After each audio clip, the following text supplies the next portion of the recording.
this game in the Myst series. Plus, we walk the halls of Castle Wolfenstein with Drew Markham. And grab your battle axes for our review of Room, the Nordic fantasy title from Human Head Studios. Stick around, it's game time.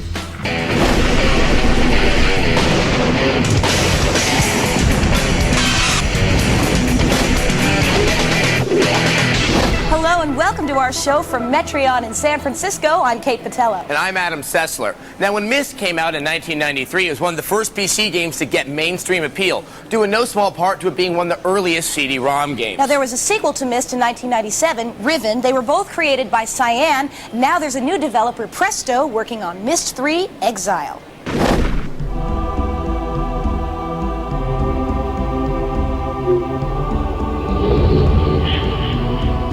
When Myst debuted in 1993, it revolutionized adventure gaming. Interactivity and gameplay were taken to a new level. Myst is the top-selling game of all time. Riven was the successful sequel that expanded the look and scope of the Myst realm. The reins of the Myst universe have been transferred from Cyan Studios, who developed the first two games, to Presto Studios. Presto is hard at work on the third installment of the Myst series, Exile.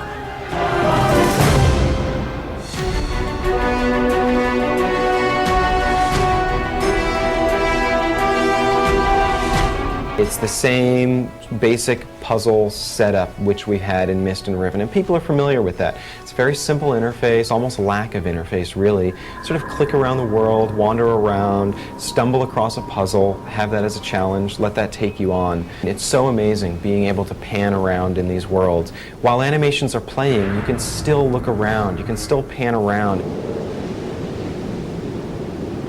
The story of Exile picks up 10 years after Riven ends. Atris and Catherine have moved into a new home, and they're trying to start a new life together and forget a lot of the problems of their past. The player's going to have to go through about 5 different worlds. The player's going to have to go through these ages and investigate the past and the story behind this villain in order to stop him from getting his revenge. Hello, Atris. An age is one of the environments in the game. And what we've attempted to do is to try to create as many distinct environments as possible so that the player has a real sense of traveling to a lot of very different exotic locales. For example, we have ages that are completely organic, where all of the puzzles, all of the what would normally be mechanical devices are actually grown into the age. In order to create a distinct look for each of the ages in Exile, design teams are grouped together by the age they're working on. Each team has a lead designer steering the vision of the level. The age I'm working on is an inverted tree. It's the branches and the leaves are all inside the trunk. And this trunk of the tree is about 700 feet tall, 500 to 600 feet wide. We digitally shot trees and plants and flowers and that sort of thing, and then went in and manipulated them to get our surrealistic effect. I've never seen anything like it before in any game, and I'm really pleased with those results because it's dynamic. It's very, very dynamic. Myst games really are about the story and the interaction with the characters, and we spent a lot of time really focusing on that. I'm so glad to see you. We have live characters which look real in worlds which look real, and you put the two together, and it's very difficult to make a distinction between what was, the whole, what is it live or is it Memorex? Was it CG or was it real people?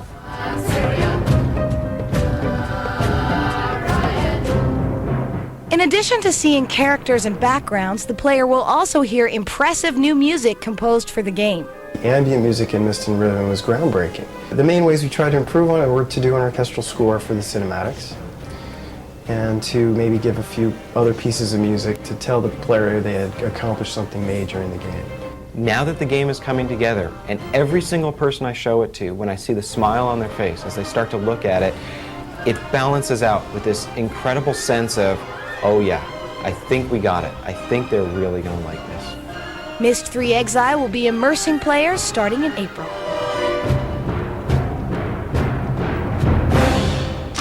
Now, we know that Myst is kind of considered a 4-letter word for a lot of hardcore gamers. Now, it's interesting, though, how the game is going to be received when it's released, given how many changes have happened in PC gaming since we saw Riven. And considering how few adventure games are out on the market to begin with, it ought to be a welcome addition. Well, only time will tell. But until then, here's some game news.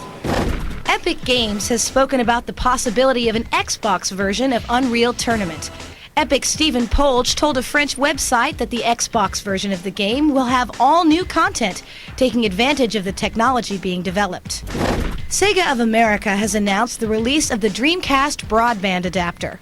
The peripheral replaces the 56K modem on the back of the Dreamcast and is compatible with most existing high-speed ISPs and includes support for static IP, DHCP, and PPP over Ethernet. Ergosoft announced that it will ship its PlayStation 2 browser on March 29th in Japan. The browser is developed by PlanetWeb, the company that developed the Dreamcast web browser. With the use of a USB modem, users can browse the internet, send email, and play MP3s with their PS2. Activision will bring Tony Hawk to the Xbox in the form of Tony Hawk's Pro Skater 2X. The game will be more populated with objects thanks to the Xbox's polygonal capabilities. There will be an online component complete with tournaments, new levels, and the ability to construct your own soundtrack may be included.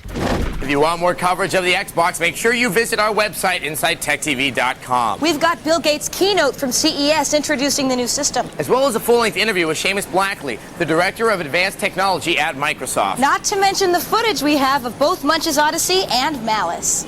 Coming up on GameSpot TV, we brace for Viking hordes in our review of Room. And there's more fantasy ahead in our review of the follow-up to the RPG Grandia.